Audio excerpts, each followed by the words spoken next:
Hola chicos, ¿qué tal estáis? Una semana más estamos aquí con la fantástica aventura de la historia. Sacad un cuaderno, algo para apuntar y os recomiendo como todas las semanas que primero leáis las preguntas del cuestionario antes de ver el vídeo y después vais mirándolo. Yo creo que es mejor y prestad un poco de atención. Es interesante.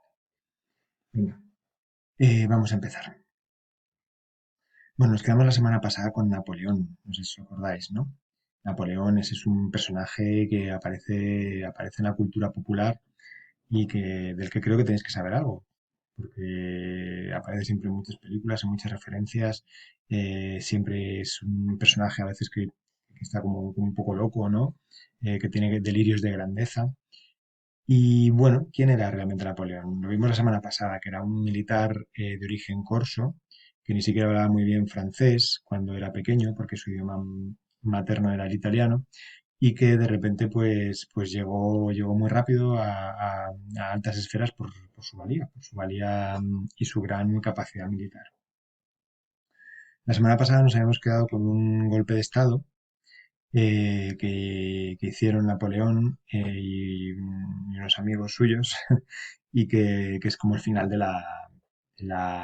la revolución. La revolución, ¿os acordáis que había llegado a un punto un poco dramático en el cual pues estaba acuciada por la guerra que venía desde fuera? En otros países no les gustaba la idea de que Francia tuviera un nuevo sistema político y los países que tenían monarquías pues lo veían con mucho recelo. Entonces estaban haciendo la guerra a Francia.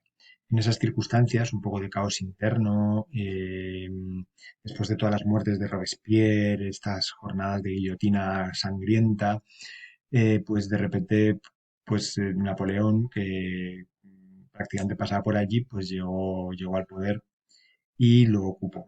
Ya que era un gran militar y en ese momento se necesitaba sobre todo un gran militar, pues consiguió llegar a las más altas cotas de poder. Con Napoleón la revolución se calma un poquito, ya no vamos a ir tan lejos como antes y de hecho, como veis aquí, pues crea un sistema político que se llama el consulado. Muchas de estas palabras que utiliza la Revolución Francesa vienen de la antigua Roma.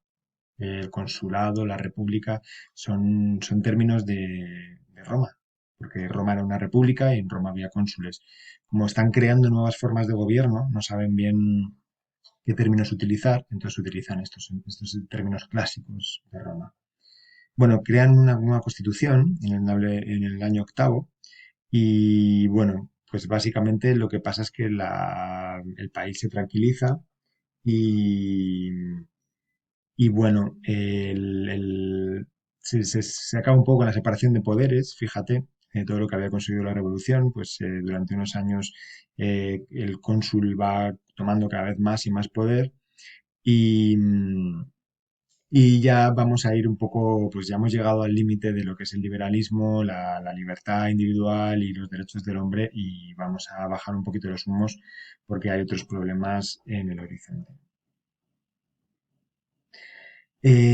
Bueno, Napoleón, como veis, pues empezó este cuadro me encanta, bueno, como muchos de Napoleón, empezó eso como un cónsul, pero en un momento dado se lió la manta a la cabeza, como se dice en español, y acabó pues proclamándose emperador francés. Aquí veis a Napoleón como emperador, vestido como emperador. Un emperador que, claro, como no es un rey, tiene elementos un poco del Imperio Romano, como esta corona de laurel y este tipo de lanzas. Y aquí se está tratando de crear un nuevo poder. Ya no hay reyes, entonces necesitamos una nueva estética del poder. Entonces Napoleón pues crea esa imagen, esa nueva imagen poderosa. Pero claro, ser emperador también tenía sus consecuencias y una de ellas pues era crear un imperio. La idea de Napoleón es extender este nuevo concepto que es la Revolución Francesa a toda Europa. Y entonces para eso pues empieza a hacer una serie de guerras en toda Europa que serán terribles. Vamos a ver aquí un pequeño vídeo, a ver si se ve bien, en el cual se ve un poco pues la evolución de Napoleón y de Francia en general, conquistando sin parar, aquí ya es emperador, Napoleón I, se llama, veis que está aquí invadiendo en Norte Europa, en España, Varsovia, o sea, Polonia y España y ha llegado, no sé si lo habéis visto porque ha sido muy, y aquí se acabaría, ¿no? Pero lo he puesto un poco rápido.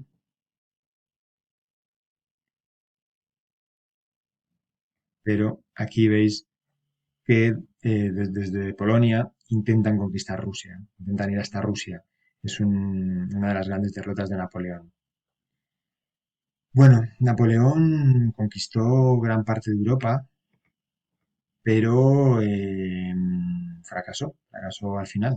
Tuvo grandes victorias como la de Austerlitz contra Austria, o la de Leipzig contra Alemania. Pero bueno, tuvo muy grandes derrotas. Por ejemplo, la de Borodino contra, contra Rusia.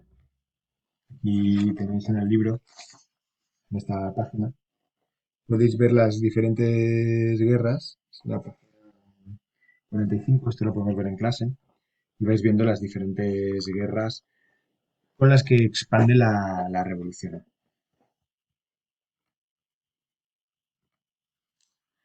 Contra Rusia y esta derrota tan grande, la de Borodino, pues lo que le pudo sobre todo es el frío.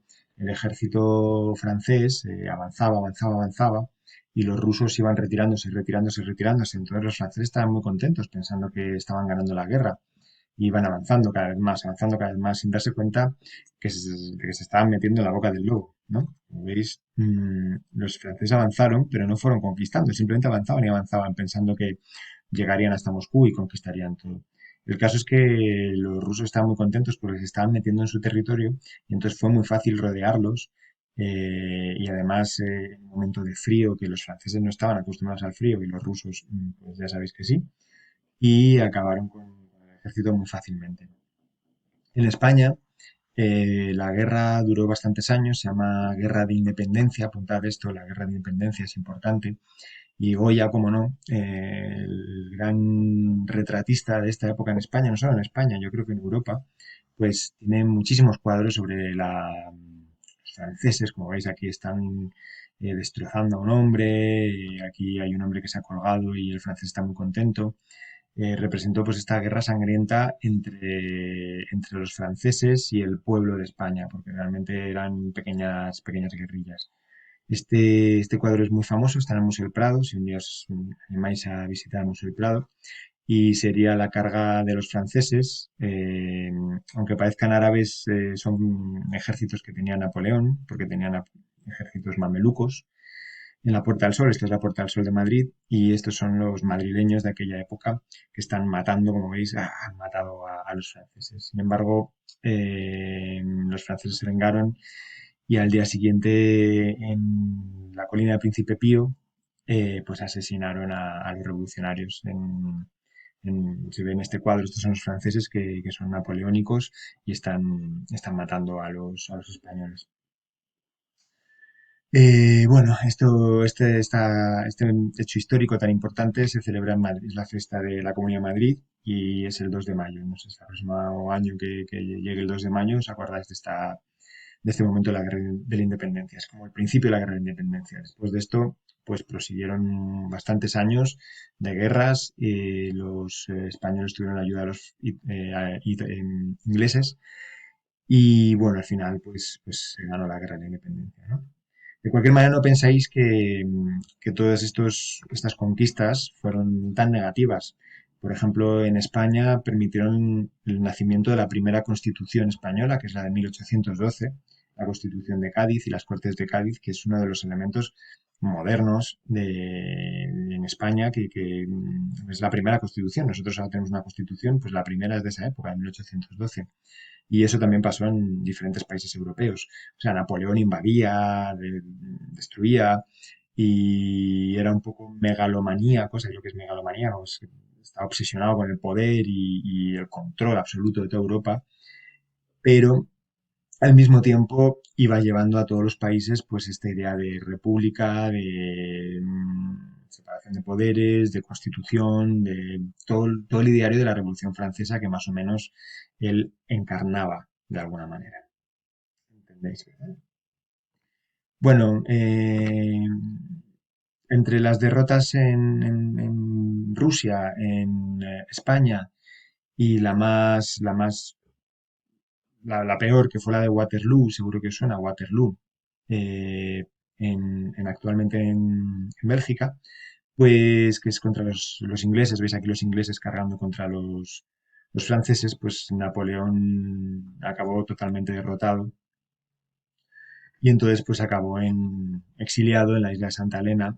El gran general, la persona que había conquistado toda Europa, que había triunfado en miles de batallas, pues al final acabó él solo en una isla, mientras Europa iba camino a otro momento histórico.